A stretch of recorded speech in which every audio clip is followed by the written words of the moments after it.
la segunda capacitación de sesiones para la formulación de planes de negocios y acceso a financiamiento. Solo voy a dar un breve resumen de lo que vimos ayer. Y si alguien quedó con alguna duda, con alguna consulta al respecto de los temas que vimos ayer, por favor me la hacen saber para ir resolviendo sobre la marcha y que no queden dudas como tal. Rápidamente, bueno, ayer lo primero que vimos fue los tipos de clasificación de empresas según su tamaño que existen en el país y de acuerdo a la legislación panameña. Vimos cómo se clasifican en micro, pequeña y mediana empresa de acuerdo a su nivel, principalmente nivel de facturación. Hablamos también de nivel de que habían otras clasificaciones que no se utilizaban en Panamá, como el número de empleados por empresa como tal. Y la importancia que tiene para nosotros conocer cuánto factura nuestra empresa por temas de muchas veces de acceso a financiamiento y también temas de incentivos fiscales. Recordemos que aquella empresa que factura menos de $350,000 al año en el sector agro o agroindustrial está exenta del pago de impuestos sobre la renta. Luego pasamos a ver lo que es la importancia de las MIPYMES como un motor que mueve la economía de un país, principalmente de los países latinoamericanos, donde en su mayoría el parque empresarial está conformado por micro, pequeñas y medianas empresas que llegan a aportar más del 50% de los empleos que se generan en la economía y un 10% de aporte al Producto Interno Bruto y más del 84% de las exportaciones, en este caso puntualmente de Panamá. Hablamos de que estas cifras muy parecidas al resto de Latinoamérica. Eh, Algo relevante es que a pesar de que representan una alta proporción del parque empresarial, el valor de aporte al PIB es relativamente bajo. Muchas veces esto se debe a una baja eficiencia que tienen las MIPYMES en el país para la generación de ingresos como tal, ¿verdad? Y esa baja eficiencia está ligada a temas principalmente de acceso a financiamiento muchas veces, ¿verdad? Vimos cómo hay una brecha importante en el país en cuanto al acceso a financiamiento, aproximadamente $6,000 millones de los $27,000 millones de dólares que se necesitan para operar, para funcionar de manera adecuada, son los que se financian actualmente. O en el caso de esta referencia que poníamos era en el 2017 y mencionábamos que considerábamos que a la fecha esta situación no ha mejorado, incluso ha podido empeorar debido al tema de la pandemia como tal. En estudios realizados, las MIPYMES, actualmente solo el 25%, menos del 25% de las MIPYMES de Panamá utilizan más del 75% de su potencial, es decir, existe un gran potencial de crecimiento, de mejorar la eficiencia productiva como tal. También estuvimos viendo quiénes son las entidades a nivel de Panamá que regulan el sistema financiero. Observamos que no solo en Panamá existen entidades como los bancos que financian, sino que también existen cooperativas financieras y cada una de este tipo de entidades están reguladas por diferentes tipos de, mm, de reguladores como tal, ¿verdad? En el caso de los bancos, la Superintendencia de Bancos es quien regula al sector bancario. El IPACOP es quien regula al sector a todo lo que tiene que ver con las cooperativas, todas las facilidades, los trámites que se hacen con cooperativas, si existe algún reclamo por parte eh, de los usuarios, en este caso ustedes como empresarios, entonces se tendrían que dirigir a la IPACOP para cualquier reclamo. En caso de que mi empresa esté trabajando con una financiera y exista una anomalía, exista algún reclamo que presentar en donde la financiera no ha podido resolver o no ha dado alguna respuesta satisfactoria, entonces yo tengo que acudir en este caso al Ministerio de Comercio e Industrias a través de la Dirección General de Empresas Financieras, quien regula las empresas financieras, las casas de empeño, casas de remesa, agencias de datos de historial de crédito, en este caso la APC, y el arrendamiento financiero. ¿Alguna consulta? Escucho un micrófono abierto, no sé si es Entonces una tú solo consulta. te concentras en Yanuk. Sí, buenas tardes. Sí, buenas tardes, le escucho. Buenas tardes. Profesor, buenas tardes. Soy Simón Villamizar. Panita Gourmet. Tengo un par de consultas de ayer, me quedaron un par de dudas. Como MIPYMES, ¿a dónde debemos asistir para solicitar la exoneración del impuesto sobre la renta? Ese beneficio pues, que nos otorga el Estado. Y exactamente qué es el FESI. Me quedó ayer como la duda, me perdí un poco en el hilo de la exposición de ayer. Y el FESI, pues, ¿qué Sí, es exactamente? Como que perfecto. no venía a explicar. Sí, claro que sí, Muchas gracias. Gracias. podemos recapitular. Miren, el tema de la exoneración como tal del impuesto sobre la renta es un tema que ve directamente la Dirección General de Ingresos. Lo usual es que a través del contador de la empresa, ¿verdad? Cuando corresponda hacer la declaración anual de impuestos sobre la renta, el, el contador se encargue de la tramitología como tal de ese trámite del impuesto sobre la renta y ante la DGI declare que es una empresa que pertenece al sector agroindustrial o el sector agropecuario, que son los que están exentos hasta $350,000 de facturación anual bruta, ¿verdad? Ya si supera ese monto, ya no podría estar exento como tal del impuesto sobre la renta. Entonces, es un trámite que normalmente las empresas, junto con su contador, se encargan de realizar. Obviamente hay que presentar el aviso de operaciones. La empresa debe estar registrada también como una empresa que se dedica a la transformación de productos agropecuarios y se dedica pues al tema, a la actividad agroindustrial como tal. Entonces es un trámite meramente de contador junto con la DGI, que es como el ente que regula todo el tema de la parte fiscal en este caso. Entonces, eso en cuanto al tema de la exoneración del impuesto sobre la renta. En cuanto al tema del FESI, en Panamá existe, como les mencionaba, la ley 98 del 9 de octubre, que vino a modificar la ley 4 del 94, que establece el sistema de interés preferencial.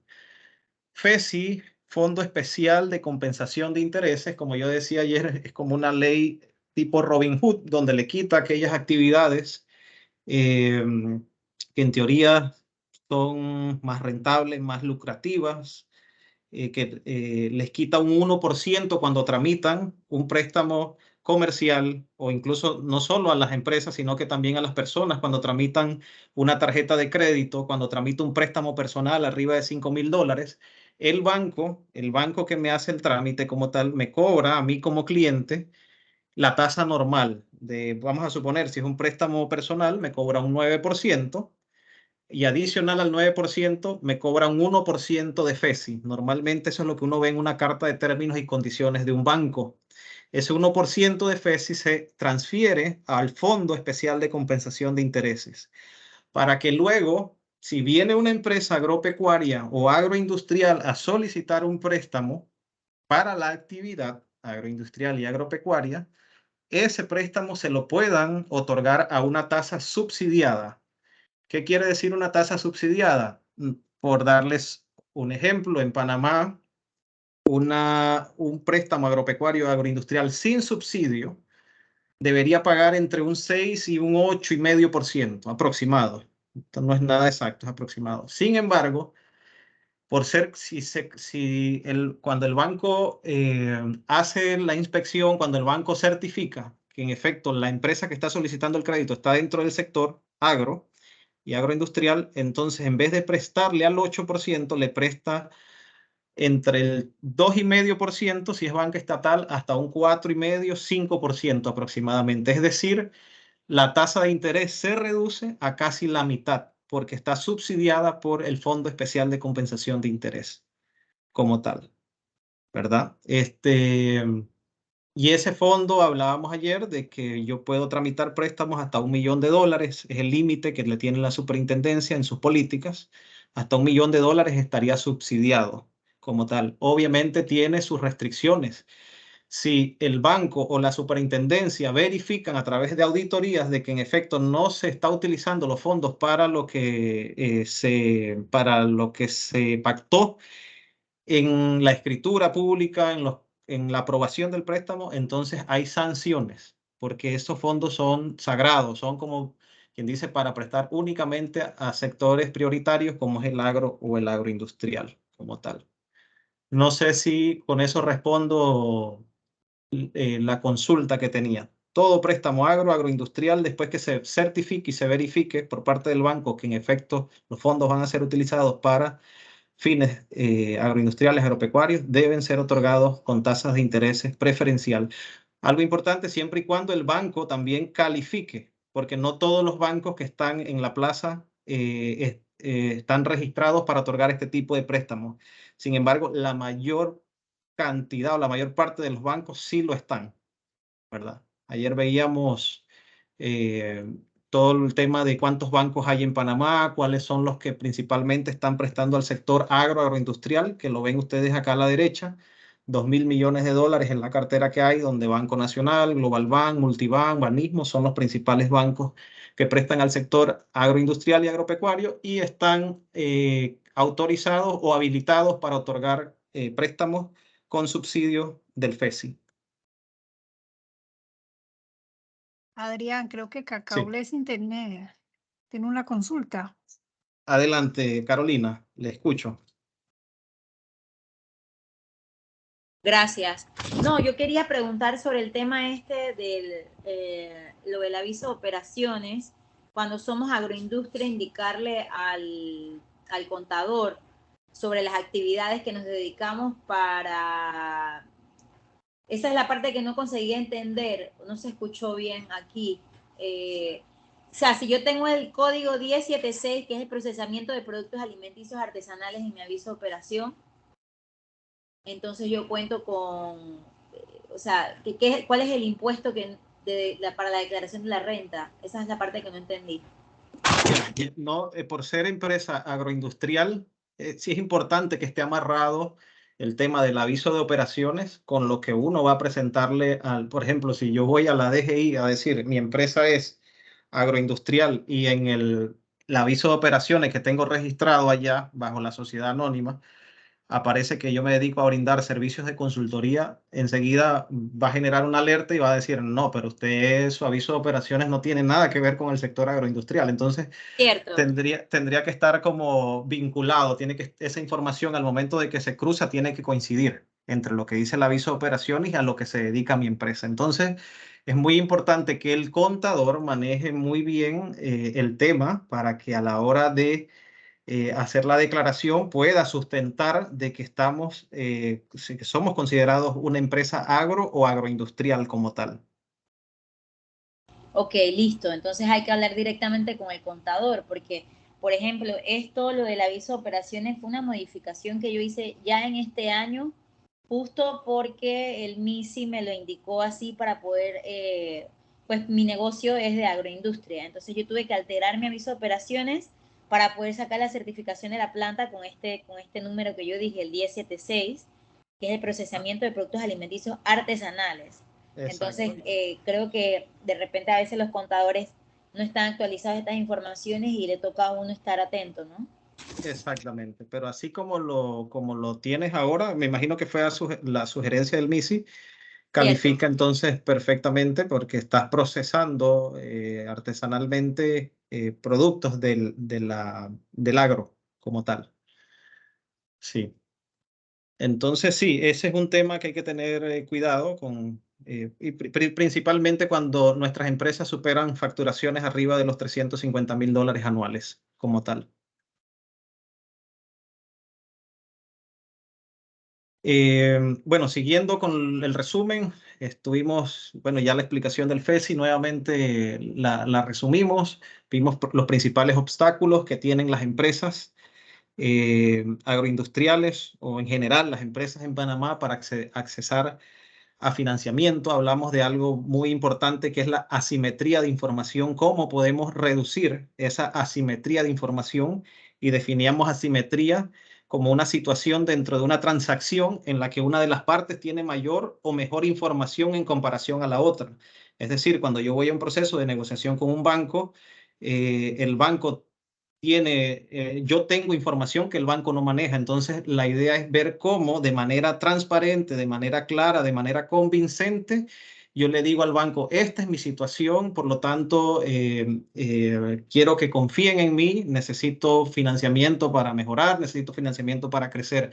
En la medida de que nosotros eliminemos como ese sesgo o esa falta de transparencia que pueda haber en la presentación de documentación, de registros al banco, mayor probabilidades de aprobación vamos a tener con el trámite que estamos solicitando, ¿verdad? Entonces estuvimos hablando que hay problemas de asimetría de información a la hora de presentar planes de negocios convincentes, a la hora de presentar planes o registros de producción, registros contables. Entonces, en la medida que todo eso lo tengamos súper claro y bien de manera transparente y se lo presentemos al banco, las probabilidades aumentan. Hay limitaciones en cuanto a garantías también. Lastimosamente, gran parte de la banca en Panamá, si no es con garantías de bienes inmuebles, ya sea terrenos o algún tipo de activo fijo, equipos, no otorgan financiamientos, o si los otorgan muchas veces son cantidades bien limitadas o bien bajas como tal. Desde la perspectiva de la empresa, también vimos cuáles son las principales limitantes, la capacidad técnica para elaborar planes de negocios convincentes o planes empresariales. Hasta cierto punto hay mucha burocracia en nuestras instituciones. Recordemos que esto está regulado por la Superintendencia de Bancos, todo lo que tiene que ver con financiamientos bancarios. Por lo tanto, hay protocolos, hay procedimientos, hay políticas que cumplir y casi todos los bancos tienen que ceñirse a las mismas políticas. Pueden haber unos más ágiles hasta cierto punto, pero no es mucha la diferencia en tiempo de respuesta, por decirlo de alguna manera, entre un banco y el otro, porque prácticamente tienen que seguir un procedimiento muy, muy parecido establecido por la superintendencia. Entonces, hasta cierto punto hay burocracia en ese sentido. El tema de las referencias de crédito APC, que la vamos a ver más adelante, lo que los bancos evalúan, cómo nosotros podemos obtener esa referencia y tenerla actualizada todos los meses, estar verificando de que no haya ninguna anomalía en nuestras referencias. Más adelante vamos a ver ese tema también. Y bueno, ahora sí, ya entrando, no sé si hay alguna otra duda, si no, para entrar a la siguiente sesión como tal, que tiene ya que ver con el tema de la evaluación de las necesidades financieras.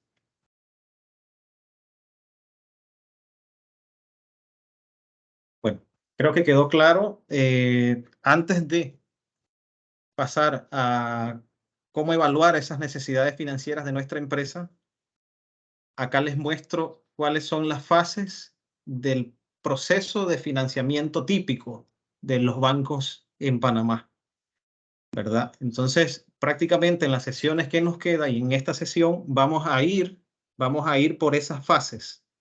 Y cada fase tiene su subfase o subetapa como tal. La idea es que en el día de hoy nos concentremos en conocer nuestras necesidades financieras y, si es posible, llegar a determinar el instrumento financiero idóneo. Escuché, ¿hay alguien con una consulta? Y hay una manita levantada. Ajá, adelante.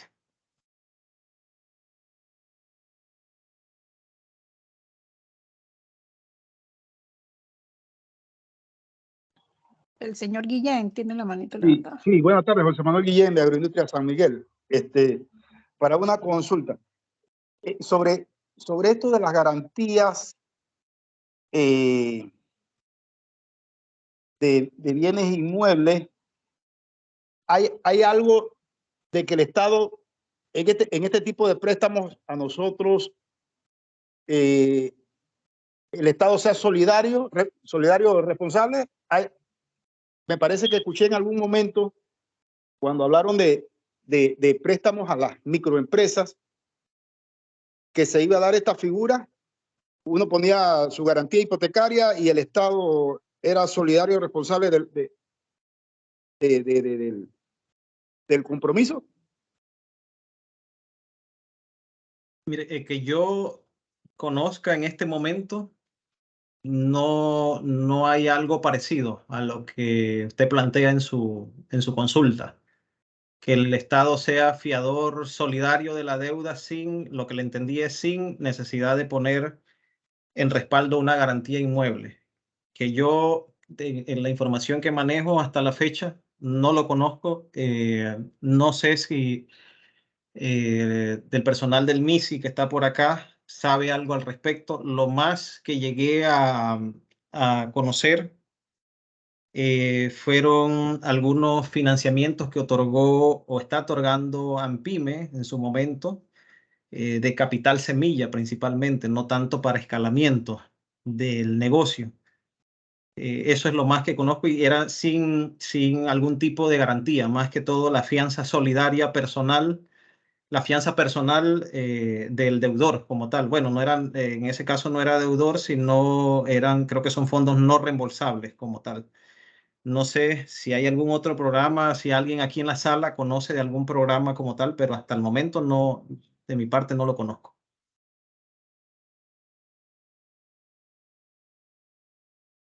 Ok, muchas gracias, Adrián. Es que, no, yo no decía que no había que poner garantías, sino que entendí que se le iba a prestar a empresas en las cuales podrían poner garantías hipotecarias y Ajá. además el Estado era solidario responsable, pero si no es así, está bien. Y Ok. hay una pregunta, una consulta más. Mira, creo que como el 90% de los que estamos, de las empresas que estamos participando en esta capacitación, lo hacemos con aviso de operación como persona natural.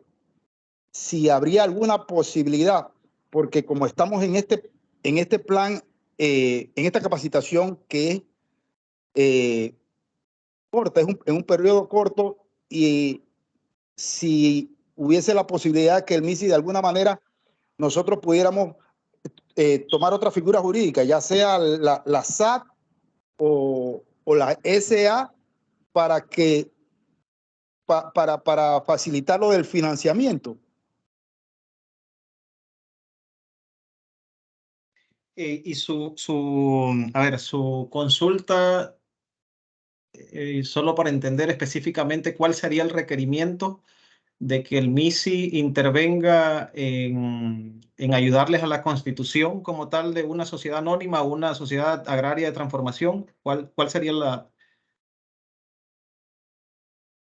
la consulta específica? No me queda claro, porque definitivamente operar a través de una sociedad, y lo hemos venido hablando con varias de las empresas que están aquí presentes en el proyecto, a través de una sociedad anónima. A ver, lo primero que hay que tener claro es que porque yo vaya a un banco a pedir financiamiento como persona natural, me van a cerrar las puertas. Eso no es así. O sea, como persona natural puedo accesar a financiamiento sin problemas, ¿verdad?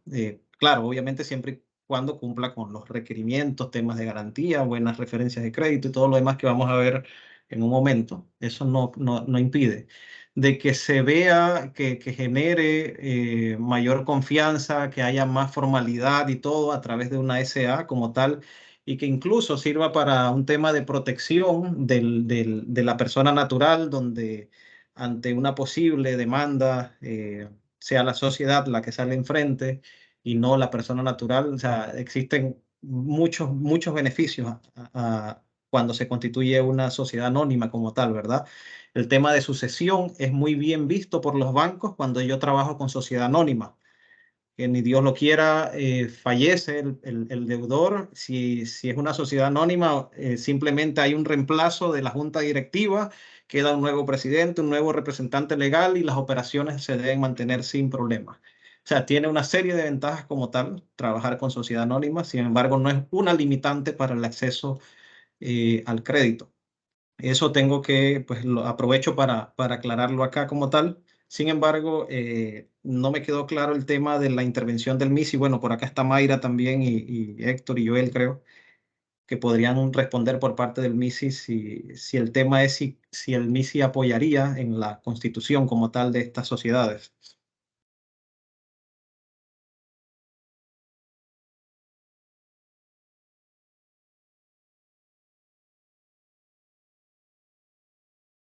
Gracias, Adrián, por la aclaración. Sí, Perfecto. Y entonces, al final, solo para aclarar su punto, sería si existe la posibilidad del MISI apoyar, porque ayer sí se anotó la observación de traer a un experto en temas de sociedad agrarias de transformación, que asumo va a ser un abogado que debe conocer todo el tema, o un contador, el tema fiscal y el tema ya legal. Esa anotación entiendo que ayer quedó, pero ahora no me queda claro si es una solicitud como tal o es un comentario.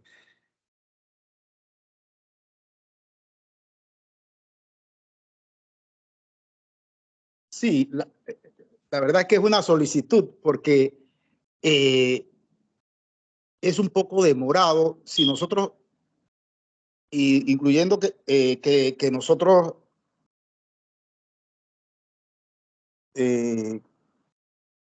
a ver, hiciéramos el trámite, nos va a tardar, y esta asesoría que nos están dando, pues nosotros desearíamos que fuese paralela al trámite de la sociedad. Como el Estado pues puede intervenir en agilizar en el registro público, sobre todo en el registro público, para que uno pudiese ya con la sociedad constituida iniciar el trámite de financiamiento. Lo digo porque ahora que estuvimos en la Cámara de Comercio y que estuvieron los asesores internacionales, que las agroindustrias tenemos que ir a robótica para ser competitivas. Entonces, y que se iba a facilitar a través de compartir licencias, que es lo que, de los software, que es lo que sale caro en las diferentes agroindustrias. Entonces, nos queda claro de que la transformación que tenemos que hacer es de automatización y la tecnología de punta que está a la orden. Y estas inversiones son grandes. Entonces, por eso, más que todo, por eso lo decía y lo solicitaba. Y sé que muchos de los compañeros, pues que la mayoría estamos trabajando como persona natural, pues se nos hace un poquito más largo el camino. Era por eso. Ya, Muchas gracias. perfecto. Nos queda claro. Bueno, yo creo que por acá entonces ya se ha tomado nota de la sugerencia como tal. Profesor, Sí, buenas tardes. Adelante. disculpe, profesor, que yo hice la consulta hace ratito acerca del cuál era el método para solicitar la exoneración de impuestos para persona natural. Justo cuando le hice la consulta, profe, se me cayó el wifi y me desconecté prácticamente de toda la explicación. Si pudiera, por favor, y disculpe nuevamente, hacer un pequeño resumen para ponerme al tanto, porque me quedó esta duda y de verdad me parece algo súper importante, aprovechando que todavía presentamos. Ya, perfecto. No hay problema. A ver, lo primero que hay que tener claro es que las empresas, ya sea a título de persona natural o de sociedad anónima o persona jurídica, cualquiera sea la persona que tenga, hasta $350,000, siempre y cuando estén dentro del sector agroindustrial, están exentas del impuesto sobre la renta. Si hay una facturación por encima de una facturación anual bruta por encima de ese monto, entonces ya no estaría exenta como tal. Ahora, ¿quién normalmente o en la práctica hace el trámite de la declaración de renta, de llevar a la DGI? Es el contador de la empresa, ¿verdad? Entonces, el contador de su empresa debe estar claro en estas exoneraciones que existen, en este tipo de beneficios, y es quien debe solicitar como tal el beneficio a la dirección, o por lo menos declarar de que eh, la empresa factura menos de $350,000 y está dentro del sector agroindustrial. Y hablábamos de que es importante que el aviso de operaciones también coincida con que la actividad registrada en el aviso de operaciones coincida con una actividad agroindustrial como tal. Entonces es un tema meramente que se maneja con el contador de la empresa y la Dirección General de Ingresos. Esos son como los dos actores fundamentales en el tema de exoneración como tal. Ahora, en el sector hay otros tipos de exoneraciones de bienes inmuebles para el sector agroindustrial y agro, que son exoneraciones diferentes. Ahorita estábamos hablando de impuestos sobre la renta, hay otras exoneraciones de bienes inmuebles, en donde ahí entra un tercer actor que es el Ministerio de Desarrollo Agropecuario, en donde certifica que la finca, el bien inmueble donde se desarrolla la actividad es agropecuario o agroindustrial, y ahí hay otro tipo de beneficio para las empresas agropecuarias o agroindustriales. Todo al final es clave la figura del contador en su empresa que maneje todos estos beneficios como tal, para que luego no tengan Profe, inconvenientes. Sí. ok. ¿Y esto aplica también para la parte de seguro educativo o es solamente impuestos sobre la renta? No, esto no es un beneficio relacionado, del tema de seguro educativo no es un beneficio relacionado con estas exoneraciones de las que estamos hablando para el sector agroindustrial.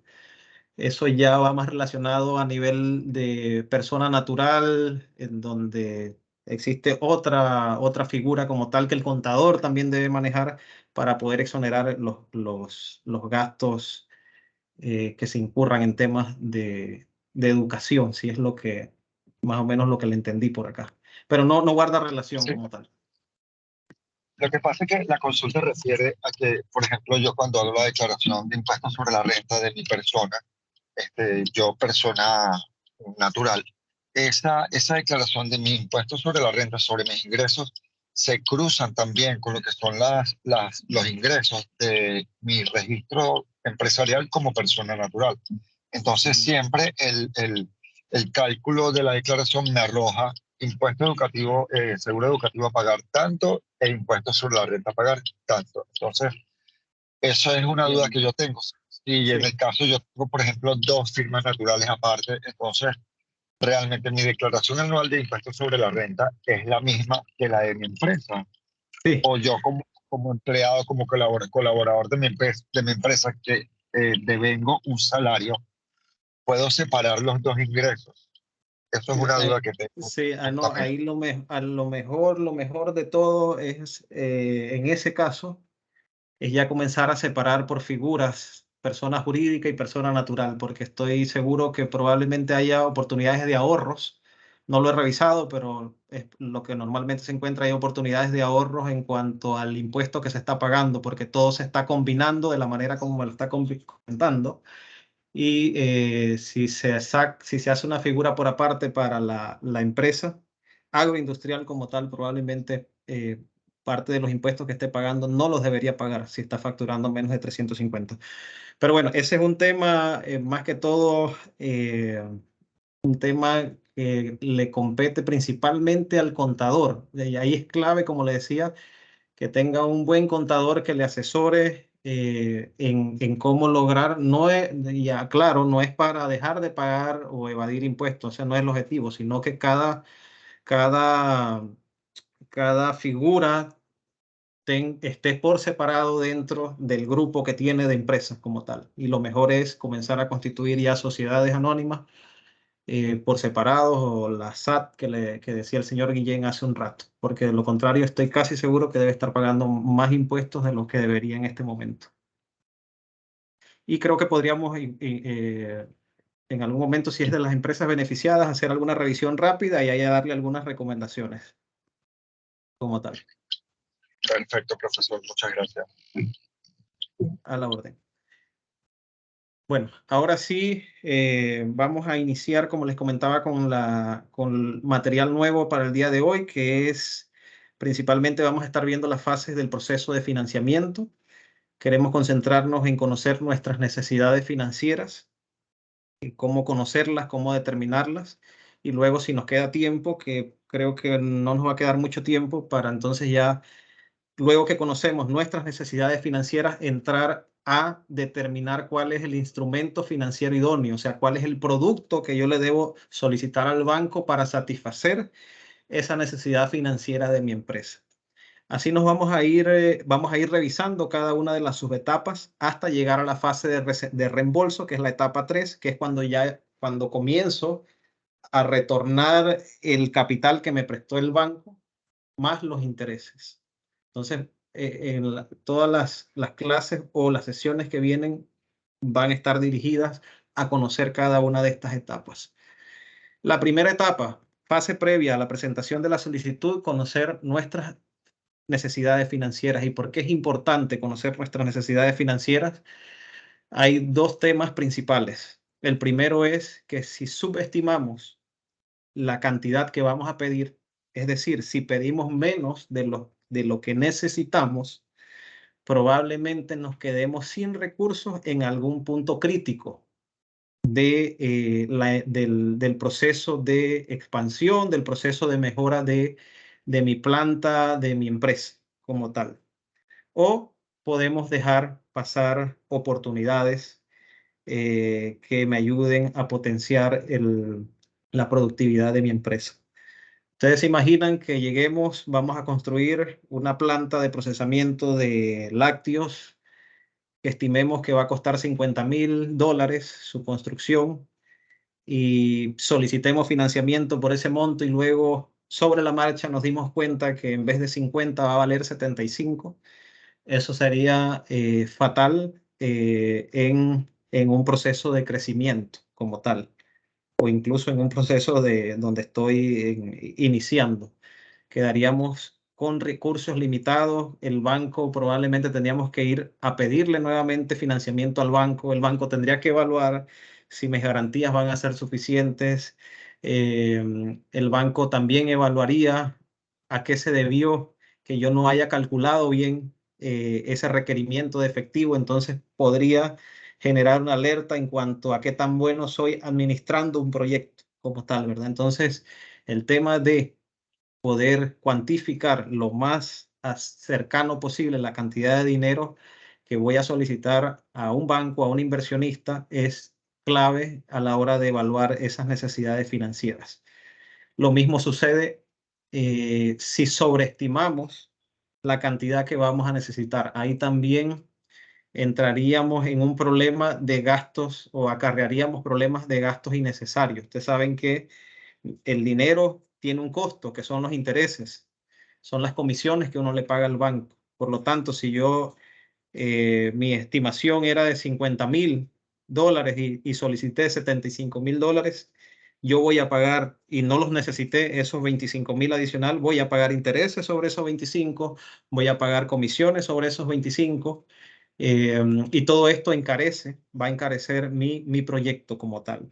Entonces, un escenario donde yo sobreestime o subestime la cantidad de financiamiento, va a generar una imagen negativa hacia los evaluadores, en el caso de los bancos, a quien está evaluando el tema del financiamiento como tal. Entonces, es sumamente importante que ahora en este proceso que nos encontramos evaluando nuestras necesidades financieras seamos lo más certero posible. En los talleres que vamos a hacer, vamos a trabajar en la identificación lo más cercana posible a esas necesidades financieras. Normalmente, ¿cómo se compone una necesidad financiera? No necesariamente estos son los 4 únicos componentes, pero son sí los principales de la necesidad financiera. El capital de trabajo, los activos fijos, las inversiones o los gastos que vaya a hacer en mercadeo, en publicidad y, muy importante, siempre contemplar un colchón financiero o contingencia, lo más conocido por nosotros como imprevistos. Entonces, siempre que yo esté estimando, ya sea necesidades financieras de corto, de mediano, de largo plazo, hagamos una revisión a estos 4 principales componentes, que ahorita vamos a ver de qué se trata cada uno. Hagamos esa revisión para tratar de minimizar las fallas en cuanto al capital o a la cantidad de capital que voy a calcular como requerimiento a mis necesidades financieras. Una empresa que cuente con un buen capital de trabajo es sinónimo de una empresa con buena liquidez. Y una empresa con buena liquidez es aquella empresa que puede satisfacer diariamente puntualmente el pago de los salarios, el pago de los proveedores, el pago de los impuestos, el pago de los proveedores de capital, en este caso los bancos, los inversionistas, Entonces, si mi empresa yo siento que está en una situación donde no estoy pudiendo comprar o pagando a tiempo mi materia prima, donde no estoy pudiendo pagar a tiempo mi planilla, donde no estoy pudiendo pagar a tiempo los empaques y cualquier otro servicio de corto plazo que yo tenga que pagar mensualmente, quincenalmente, es sinónimo de que hay algo que no está bien en cuanto al capital de trabajo. Estoy requiriendo de capital de trabajo, estoy requiriendo de liquidez para poder sufragar planillas y todos los otros gastos que mencionamos, ¿verdad? Entonces, uno de los componentes principales de las necesidades financieras es el capital de trabajo. Esto es lo que me permite estar operando diariamente, ¿verdad? Ahora, si mi empresa tiene un capital de trabajo, un superávit, o sea, tiene más, hay un exceso de liquidez, también puede ser sinónimo de que no se está administrando bien los recursos. Porque si mi empresa opera con financiamiento y yo tengo liquidez en exceso, o sea, tengo dinero en mis cuentas de ahorro, tengo mucho dinero en mis cuentas en mis cuentas corrientes, eso quiere decir que estoy pagando un dinero, si es con financiamiento, estoy pagando un capital tal vez a una alta tasa que no está generando el rendimiento esperado porque está de alguna manera en una cuenta de ahorro, en una cuenta corriente. Entonces, una empresa que tenga demasiada liquidez también debería revisar la manera de cómo está gestionando sus activos líquidos como tal, en este caso el efectivo. El otro componente de la necesidad financiera es el activo fijo. ¿Qué son los activos fijos? Bueno, son los activos que principalmente son importantes para el financiamiento a largo plazo de la empresa. Ahí entran el terreno, la infraestructura, los equipos. O sea, son todos aquellos activos que no me generan ingresos de manera rápida dentro de la empresa. Y yo puedo tener hoy materia prima que la convierto mañana en yogur, por ejemplo, si tengo hoy leche, mañana la convierto en yogur o queso y la otra semana ya estoy retornando a la empresa la inversión que hice en esa materia prima. Pero no sucede lo mismo con los activos fijos. Los activos fijos son inversiones que se recuperan a largo plazo como tal, ¿verdad? Entonces, aquí ya vemos una diferencia entre capital de trabajo y activo fijo. Típicamente, hay errores que se cometen en las empresas y es que toman las líneas de crédito que son para capital de trabajo y las convierten o las destinan a comprar un activo fijo. Cuando eso ocurre, lo más probable es que esa empresa pronto entre o ya sea un problema de liquidez y entre también en un problema de incumplimiento con el banco, porque los bancos normalmente no financian activos fijos con líneas de crédito de corto plazo. Entonces hay que tener muy claro cuál es nuestra necesidad financiera, si es de corto plazo para materia prima, insumos, o si es de largo plazo para equipos. La evaluación de cuánto activo fijo necesitamos es una evaluación que debemos hacer siempre, deberá abarcar un largo periodo. 7 años para equipo, 10 años para infraestructura, 20 años para terreno. Ese es como el horizonte, la proyección que hacemos, ¿verdad? Porque normalmente cuando compramos activos fijos, está asociado a un desembolso importante de capital para obtenerlo, ¿verdad? Entonces es importante, sí, antes de comprar un activo fijo, analizar muy bien cómo se va a repagar ese activo fijo, si es necesario incursionar en la compra de ese activo fijo, ¿verdad? Y como toda evaluación a largo plazo, porque lo evaluamos a largo plazo, pues lleva riesgos por la falta de precisión que normalmente uno incurre cuando estima la compra de activos fijos como tal. Entonces, antes de evaluar las necesidades de si comprar o no comprar un activo fijo, hay que revisar muy bien las proyecciones de crecimiento que tiene la empresa. ¿Será que si compro esta máquina que me va a permitir procesar 10, 20, 30 veces más materia prima de la que proceso ahora, será que voy a tener mi mercado asegurado como tal para ese crecimiento? ¿O qué debo hacer para asegurar ese mercado? O sea, hay muchas preguntas que uno se debe hacer antes de incursionar en la compra de activos fijos como tal, porque no son activos que son de mediana y larga vida útil como tal. Y como les comentaba, el otro componente o los otros dos componentes, mercadeo y publicidad y colchón financiero. Los gastos de mercadeo y publicidad, en algunos casos, no en todos, pueden ser opcionales, discrecionales, incluso podemos eliminarlos siempre y cuando no afecte el rendimiento de la empresa a corto plazo o la supervivencia como tal de la empresa.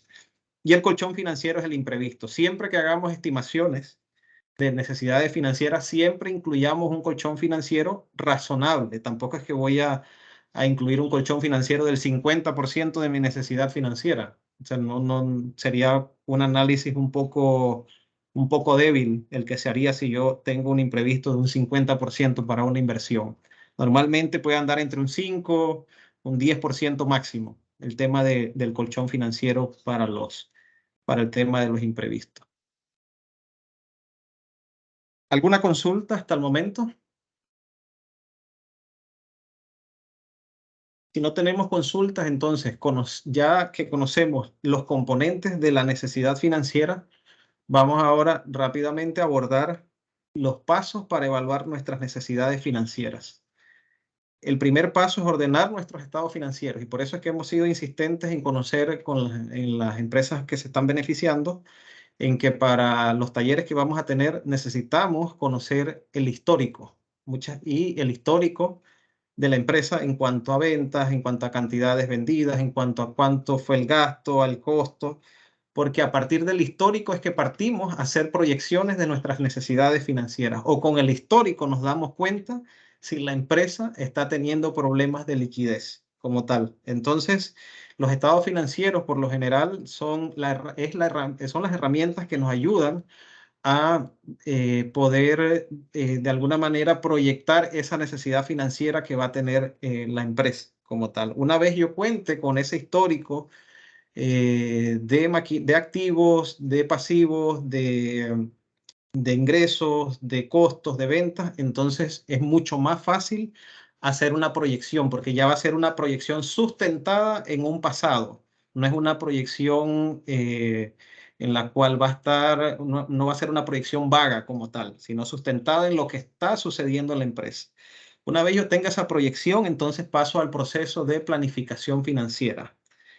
Con las empresas hemos hablado de que sí, hay muchos planes, hay muchas inversiones por hacer, ¿verdad? Pero que no todas se van a poder hacer en el primero o en el segundo año. De hecho, los procesos de planificación estratégica de las empresas normalmente se hacen a 5 años. Cuando usted revisa un proceso de planificación estratégica de una empresa, por ejemplo, incluso panameñas que estén en la bolsa de valores o cuando usted revisa la planificación estratégica de los bancos, siempre pensando en un horizonte de 5 años. Ya cuando yo tengo esa proyección a 5 años, entonces comienzo a desglosar, bueno, ¿qué vamos a hacer? Voy a llevarla por etapas. ¿Qué vamos a hacer en el primer año? ¿Qué vamos a hacer en el segundo? ¿Qué vamos a hacer en el tercero? Y comenzamos entonces a hacer esas proyecciones y de ahí entonces donde vamos a poder calcular nuestras necesidades financieras, tanto de corto como de mediano plazo y de largo plazo, si es a 5 o más años como tal, ¿verdad? Entonces, para evaluar nuestras necesidades financieras, no debemos pensar únicamente en lo que voy a necesitar el próximo año o en los próximos 12 meses. Y sobre todo, si son proyecciones que involucran la compra de activos fijos. Que los activos fijos, como hablamos, tienen vida útil de mediana a larga, como tal, ¿verdad? Entonces, estos son dos pasos importantes para evaluar nuestras necesidades financieras. Ya como herramienta, entonces entramos a hacer un proceso de planeación financiera en donde arrancamos, yo siempre lo veo de esta manera, de adelante hacia atrás, ¿verdad? Primero arranco pronosticando mis ventas a través de proyecciones de ingresos. Una vez yo pronostico mis ventas, entonces digo, bueno, quiero vender $50,000 por encima de lo que vendí el año pasado. Si el año pasado vendí 100,000, ahora voy a vender 150,000, es mi proyección. Bueno, ¿qué necesito para yo vender $150,000? ¿Y qué me va a ayudar a determinar esa necesidad? A hacer un plan de producción. ¿Cómo yo puedo cómo yo puedo elaborar o qué va a decir ese plan para poder lograr esas ventas de $150,000. Bueno, ¿cuánta materia prima voy a necesitar? ¿Cuánta mano de obra voy a necesitar? ¿Cuántos gastos generales y operativos se van a generar para poder cumplir con ese pronóstico de ventas? Entonces, si ven, venimos de adelante, así lo veo, de adelante de las ventas hacia atrás. Y no comenzar a decir voy a producir tanto y después no voy a saber dónde lo voy a colocar, porque el pronóstico de venta también, a pesar de que es un pronóstico, debe ser algo bien pensado, ¿verdad? Debe ser algo en donde nos sentemos a conversar con nuestros potenciales compradores o los actuales compradores, evaluar sus necesidades de crecimiento, ver qué le podemos ofrecer. El pronóstico de ventas no puede salir, no puede ser vago tampoco. Tiene que tener un sustento a pesar de que es pronóstico. Entonces, partimos de ese pronóstico, bajamos a los planes de producción y luego hacemos un estado de resultados pro forma, que no es más que, una proyección de mis ingresos, mis egresos y cuánto me voy a ganar. Ese es el estado de resultados. Luego que conozco mis ingresos con el pronóstico de venta, hago mi plan de producción, ahí voy a conocer mis costos, mis gastos, y ya luego elaboro un estado de resultados pro forma en donde voy a conocer mi rentabilidad. Ahora, aquí hablamos en el plan de producción de materia prima, de mano de obra, de gastos generales y administrativos. Pero puede ser que con la capacidad que tiene mi empresa actualmente en cuanto a equipos, principalmente equipos o infraestructuras, no haya suficiente capacidad para cumplir con ese pronóstico de venta. Por lo tanto, yo tengo también que hacer una evaluación de las necesidades a largo plazo. Si hay que comprar equipos, si tengo que ampliar mi planta, como tal, todo eso se hace en el proceso de planeación financiera como tal. Y luego ya elaboro también un balance general donde yo vea cómo crecería mi empresa en activos, en equipos, en infraestructuras, una vez yo implemente el financiamiento, una vez, no vamos a decir que implemente, sino más que una vez ya comience a ejecutar las inversiones que se me están financiando como tal. Entonces, este proceso como tal lo vamos a estar analizando en las próximas semanas, lo vamos a estar viendo en los talleres con las empresas beneficiarias. Para eso tenemos ya las herramientas listas, que los vamos a estar entrenando y vamos a estar trabajando, construyendo en conjunto esas proyecciones de ventas, esas proyecciones de costos, esas proyecciones de gastos, que más o menos se parece a algo así como lo que estamos viendo aquí en pantalla. Este es un ejemplo, es algo hipotético, donde una empresa pronostica mensualmente cuáles van a ser sus ventas. Adicional, también pronostica del total de sus ventas cuántas van a ser en efectivo, cuántas se van a dar a crédito y qué porcentaje se va a dar a crédito y en qué tiempo se va a dar ese crédito, ¿verdad? Este es el proceso que se sigue para conocer esas necesidades de efectivo como tal. Y asimismo, como pronostico mis ventas, hago un pronóstico de cómo voy a estar, cómo van a estar mis salidas de efectivo dentro de la empresa, ¿verdad? Pronostico, bueno, para agosto, septiembre, octubre, noviembre, diciembre, cuánto van a ser las salidas de efectivo, cuántas compras hago al crédito, cuántas compras hago al contado, para así estimar mensualmente cuánto le está quedando a la empresa para operar. Y acá obtenemos un pronóstico final. Por darles un ejemplo, esta empresa en noviembre y diciembre pronosticó que en diciembre iba a tener un déficit de capital de trabajo de aproximadamente $76 y en diciembre un déficit de capital de trabajo de $41. Entonces, esto es planificación. Esto lo hago un año antes de hacer todo el proceso o de hacer las inversiones como tal. Entonces, desde un año antes, de manera muy gráfica, yo puedo más o menos, esto no quiere decir que esto va a estar escrito en piedra, puedo más o menos estimar dónde van a estar, en qué mes y en qué cantidades van a estar, se van a dar los déficits de liquidez de mi empresa, ¿verdad? Son herramientas muy útiles para hacer ese análisis. Me parece que escuché un micrófono abierto. ¿Alguien tiene una consulta? Profe, sí, Sí. disculpa aquí una consulta. Cuando hablaba de los históricos necesarios para los estados financieros iniciales, sabemos que las empresas, pues cuando somos emprendimiento y luego nos convertimos en un negocio que da oportunidades de hacer pues flujo de caja, ¿qué tanto tiempo de históricos necesitamos para hacer las evaluaciones? A ver, muy interesante la pregunta. Hay veces que alguien llega y dice los 2 últimos años, pero yo más allá de irme a los 2 últimos años, pregunto qué tan típicos fueron, qué tan típica fue la actividad en los últimos años.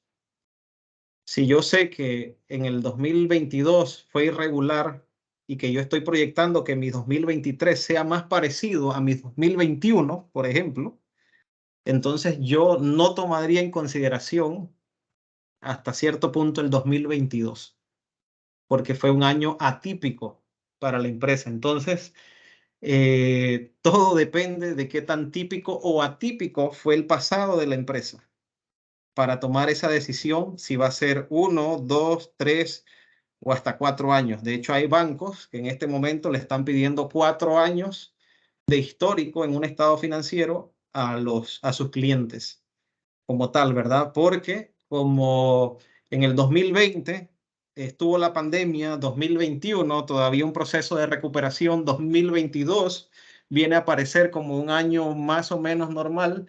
Entonces están pidiendo desde el 2019 para poder tener evidencia de cómo se comportó en un momento típico las ventas y los costos de la empresa.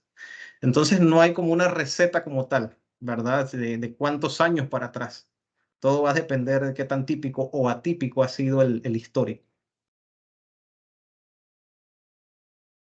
Ok, muchas gracias, profesor. Sí, justamente es por eso, porque como en pandemia hubo este bajón, muchas empresas cesaron, algunos cerraron, otros Sí. tuvieron como un lapso de inoperatividad. Entonces, eso nos, por lo menos en mi caso, pues crea como cierta duda, pues Por cómo supuesto. plasmar esto, cómo Sí. realmente, y que sea que el instrumento sea valedero pues, Sí. para Sí, entiendo perfectamente la situación y bueno, ahí uno se sienta y analiza varias variables y todo eso y al final, bueno, construye su propia proyección para el 2023, tomando en consideración estos aspectos que hemos comentado como tal. Así que sí es válida la incertidumbre que existe en este momento. Estamos en una época donde hacer proyecciones es bien, no sabemos ni lo que va a pasar de aquí a un año y normalmente un banco o un inversionista pide proyecciones de 5, incluso hasta 10 años. Así que imagínense la incertidumbre que puede generar una proyección en este momento como tal, pero es totalmente eh, entendible. Sí. muchas gracias. ¿Cómo no? Para servirle. Bueno, ya para terminar, una vez nosotros hayamos definido cuáles son esas necesidades financieras en base a esta proyección de ingresos, entonces nos tenemos que hacer la siguiente pregunta. Bueno, dentro de lo que identificamos a lo largo del año, qué cantidad de dinero fue para gastos operativos, es decir, para pagar planillas, para pagar insumos, para pagar inventarios, para pagar proveedores? ¿Y cuánta de la necesidad que yo detecté fue para compra de equipos, para infraestructura, para compra de terreno? Una vez yo tenga definido esa necesidad, entonces asimismo se van a clasificar los productos que tienen los bancos. Los bancos normalmente tienen productos de corto plazo, de mediano plazo y de largo plazo. ¿Y cuáles son los de corto plazo? Normalmente, como les decía, para financiar gastos operativos. Y a los bancos le llaman líneas de crédito de capital de trabajo. Y es importante familiarizarnos con esos conceptos para la hora de que estemos en un proceso de negociación con propiedad, podamos decir, necesito una línea de crédito de capital de trabajo y aparte necesito un préstamo a mediano o a largo plazo para inversiones fijas, en activos fijos como tal, ¿verdad? Como ustedes lo pueden observar en pantalla. Mediano y largo plazo, compra de bienes inmuebles, compra de maquinaria y equipo, infraestructura, oficinas, plantas de procesamiento, galeras, depósitos. Eso es lo que normalmente un banco financia de mediano a largo plazo. ¿Qué tan mediano? Normalmente entre 5, de 5 a 8 años equipos, de 10 hasta 20 años, dependiendo del banco, inmuebles, infraestructuras o compra de lotes o compras de fincas como tal, ¿verdad? Entonces, esos son los plazos aproximados que hay en la banca panameña como tal. Máximo 20. Máximo 20 años. Muy raro ver 20, pero lo hay. Lo típico es entre 10 y 15 años como tal de plazo. Entonces, cuando estamos haciendo nuestras proyecciones para repagar la deuda, esos son los plazos que debemos estimar como tal. Quedamos por aquí. Mañana vamos a ver las principales fuentes de fondeos, las ventajas y desventajas del financiamiento, dependiendo de qué tipo de financiamiento, ¿verdad? Puede ser, ya les decía, de un inversionista o de un banco, o puede ser que alguien llegó y me financió con fondos no reembolsables, que eso sería ya como una subvención principalmente. Entonces mañana vamos a estar abordando ese tema, las ventajas, desventajas, y vamos a conocer los principales productos que tienen los bancos en la plaza, para que ustedes sepan cuál les conviene, cuál no les conviene, cuál es el más caro, cuál es el más barato. Eso lo vamos a estar primero Dios viendo en la clase de mañana. ¿Alguna pregunta, alguna consulta hasta el momento? José Manuel Guillén, veo que tiene la manito, ahora sí, porque me salí de la presentación, puedo ver.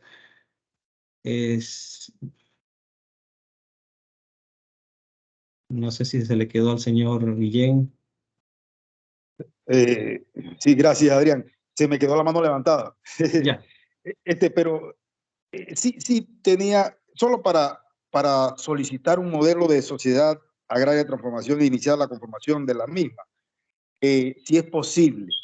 Yo pienso que a algunos de los compañeros igual le funcionaría. Y bueno, no contamos con la misma. Acá nosotros nos encargaríamos pues de conseguir el agente residente y Sí, hacer el resto del trámite. No hay problema. Yo le puedo, usted lo que me dice es que necesita un modelo de una escritura de constitución como tal para leer como las cláusulas o cómo le llaman los abogados, El los modelo, artículos. machote, sí. El modelo, no hay problema. Sí. Se la consigo en registro. Como esas son sociedades que tienen que registrarse, son públicas. En Correcto. registro público yo le puedo bajar alguna y se la envío, Correcto. porque esa es información pública como tal. Te lo agradezco y muchas gracias. ¿Cómo no?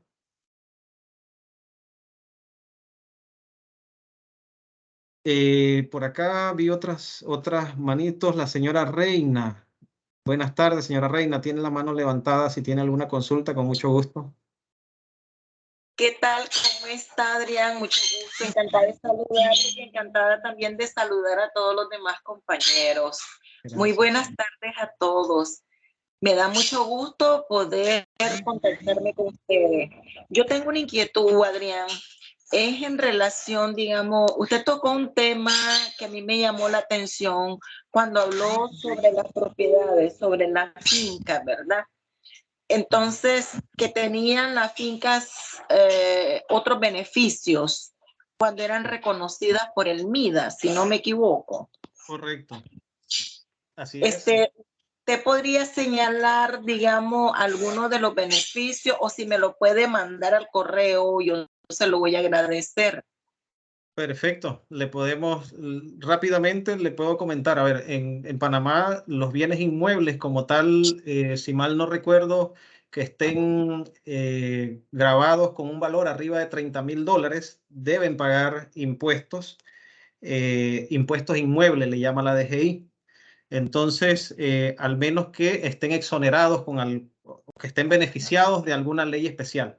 Por ejemplo, las viviendas, cuando uno compra una vivienda con un banco, esas viviendas tienen una exoneración especial, si mal no recuerdo, de inmueble por 10 años. El sector turismo también tiene una exoneración especial para los inmuebles.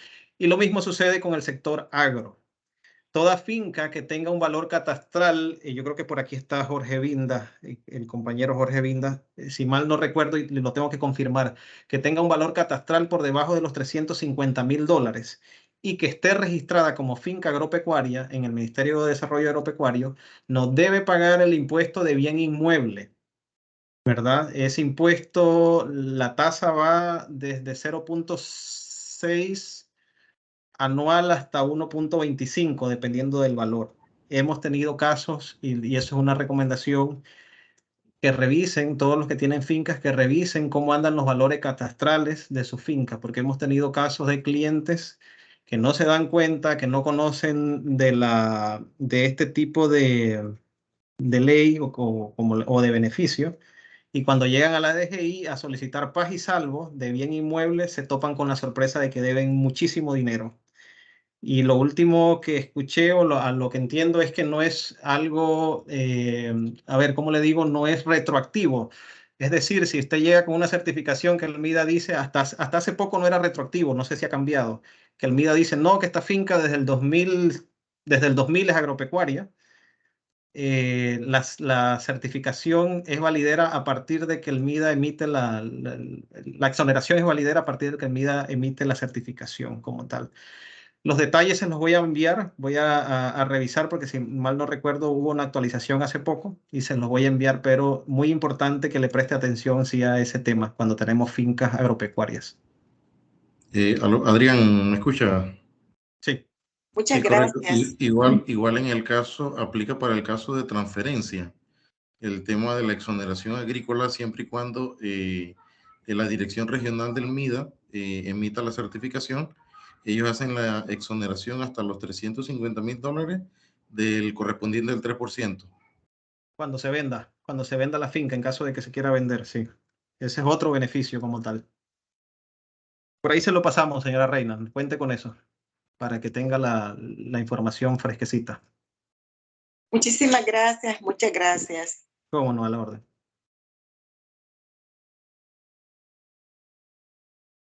A ver, yo creo, bueno, señor José Manuel Guillén, que tiene la manito, pero creo que era la pregunta anterior. De nuestra parte, eso sería, si no hay más consultas, nuevamente agradecerles su participación y las preguntas, muy interesantes todas.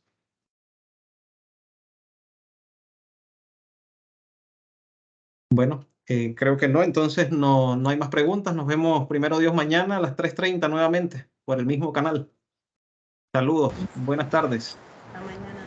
Saludos, Adrián, muchas gracias. Nos vemos. Perfecto. Muchas gracias, Muchas profesor. gracias. Gracias. Muchas gracias. Bendiciones.